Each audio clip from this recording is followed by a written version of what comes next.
どうも皆さんこんにちは。今日は滝撮影に行ってきた話です。普段あんまり自然とか滝とか撮らないんですけど、今回楽しく撮影してきたのでぜひご覧ください。今からご覧いただく動画は普段カメラとか動画撮影に全く興味のない私の友達にお願いして撮ってもらった iPhone 動画、それから私のバックパックのここら辺に GoPro をつけて撮った動画なので、ちょっとね見づらいところが多いっていうのと、それから滝の音がすごく大きいのでヘッドフォンで音声を聞いている方、突然ちょっとね音声が大きくなったりすることもあるので気をつけてください。それでは早速撮影の様子ご覧ください。今回行ったのは鍋ヶ滝っていうところで、熊本県の小国町にある滝です。小国町って検索するとこの滝の写真がアイコンみたいに出てくるので、結構有名な滝なのかなと後から知りました。なんかやっぱりずっと雨降ってるから水量が多い。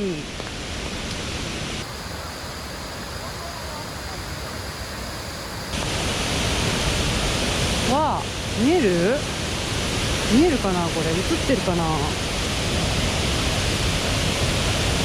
あわあ、すごーい。よいしょよいしょよいしょ。すごいね。わあ、これよくない？よいしょ。これね、滝の後ろに入れるんですって。なのでちょっと滝の後ろに入ります。すごいな。わわわわわわ。すごいすごい。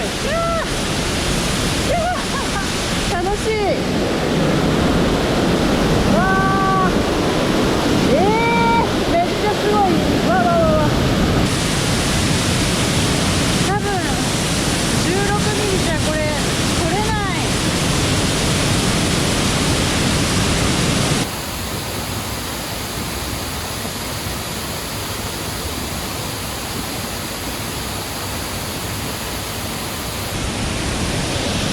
じゃあ今から、カメラのセッティングします。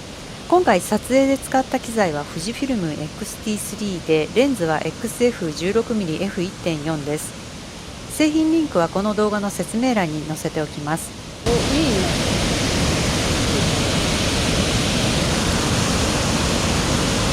これでどう？ちょっとアップすぎるね。もう少し後ろに下がりたい。このカメラとレンズは防滴効果もあるので、雨で濡れても安心の組み合わせです。とはいえ今回のようにこんなにガンガンに雨や滝のしぶきやミストにさらしたのは初めてで、最初は内心ヒヤヒヤしてたんですけど、全く問題なく使うことができて、防滴効果の証明になったかなと思います。どうこ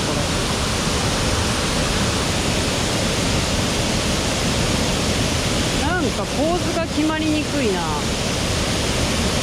この滝に行く前から多分16ミリでは収まらないだろうし、第一私の頭の中に描いていたような写真にはならないだろうなっていうのは思っていたんですけど、まあその想定内だったというか、なかなか気に入る構図にならず、現地でポジション決めに手こずりました。よいしょ。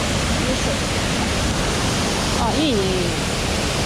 で角度がもっと上なんだ。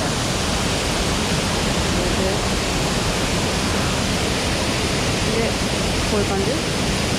いや微妙。ちょっとこの構図がいまいち。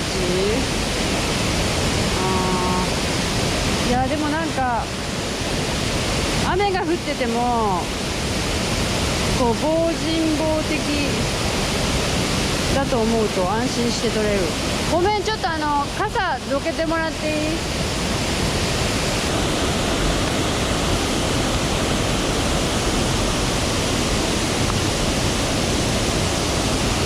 どうこれ、ちょっと一回行ってみようか。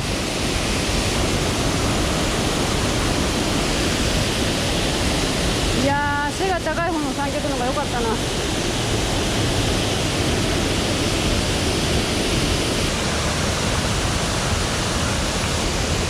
あ、いいね。こっちの方がいいよね。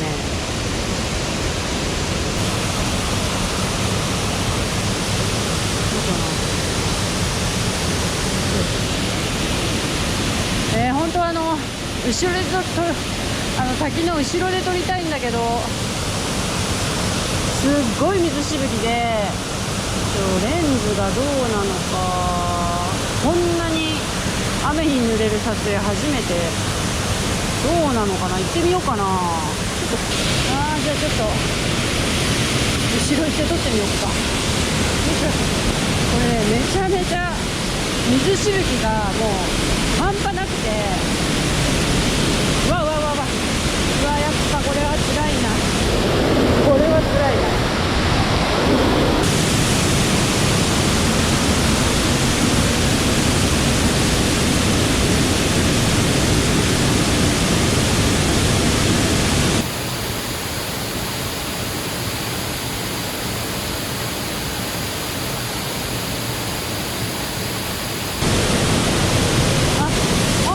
いいじゃん。まあでもちょっとワイド感足りないね。怖いな。大丈夫？映ってる？すげえ。すごい。すごい。すごいんだけど、ワイドじゃないから入らない。怖い。なんか怖いよ、ここ。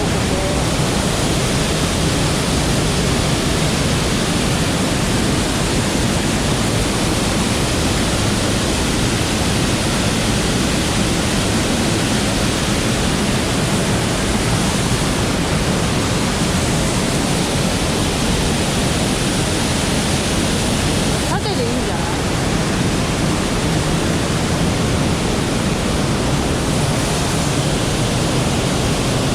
滝の裏側。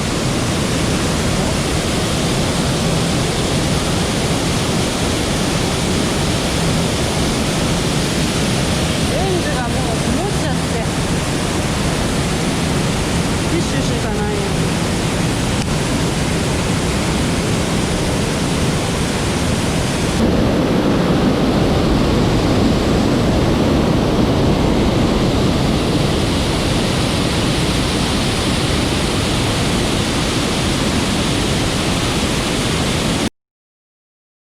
今回ね1時間半ぐらい撮影してたんですけど、三脚をセッティングしても結局フレームが気に入らないとシャッターを押してなかったので、意外に撮った枚数少なかったんですよ。で、少ない枚数の中からライトルームで仕上げたのがこちらです。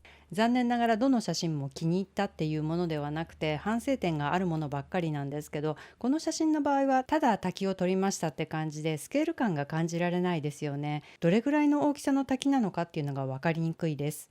で次こちら、これはさっきのものよりもスケール感は出てると思うんですけど、おそらくカメラのアングルだと思うんですけど、自分的にはなんか構図が気に入ってないです。今回雨だったりしぶきだったりそういうのが気になって集中力なく撮影をしていたんですけれども、今回の滝撮影を経験して、これからこういう滝撮影の機会があったらこういうところを気をつけたいなと思った反省点があったので、それをシェアしたいなと思います。まず装備ですね。折りたたみできる長靴と撥水加工のしてあるウィンドブレーカーを持って行ってはいたんですけど、現地付近に着いたら結構雨の量がすごかったので、コンビニによってレインコートと傘を買っていきました。ここでミスったのが、レインコートは上下分かれているズボンタイプの方にしとけばよかったなと思いました。レインコートと長靴の間のところに水がどんどん当たるので、気がついた時には履いてたデニムがべちゃべちゃになっちゃっていて、その後気持ち悪くて集中力が欠ける原因になりました。今回こうやって雨降ってたんですけれども、雨が降っていない場合でもあの滝の後ろに回る場合はレインウェアは必要かなと思います。あと動画内でも言ってたんですけど、今回マンフロットのトラベル三脚を持って行ったんですけど、やっぱり背の高い三脚を持って行ったらよかったなと思いました。滝の水が水面に当たるところを斜め上から撮りたいなと思ったところがあったんですけど、今回持っていたトラベル三脚では背が足りなくて撮影できなかったです。背が高い三脚、私の過去動画の中で紹介しているので、興味がある方はぜひご覧ください。あとレンズですね。こういうところに撮影に行くとやっぱり 16mm よりワイドなものが欲しくなりますね。普段私あんまり広角を使わないので、こういう時のためだけに買うのかと思うとちょっとねもったいないなと思っちゃうんですけど、今回はねやっぱり必要だなと思いました。あとね、失敗したのが注意力散漫になってたっていうのがもちろん原因だと思うんですけど、もうカメラの目の前に傘置いてあるのに全然それに気づかずそのまま撮影をしていて、こんな感じの失敗写真が撮れてました。撮影してる時はこの傘の存在に全然気がついてなかったんですけど、後で見てがっかりっていう感じです。それと気をつけて露出アンダー気味には撮っていたんですけど、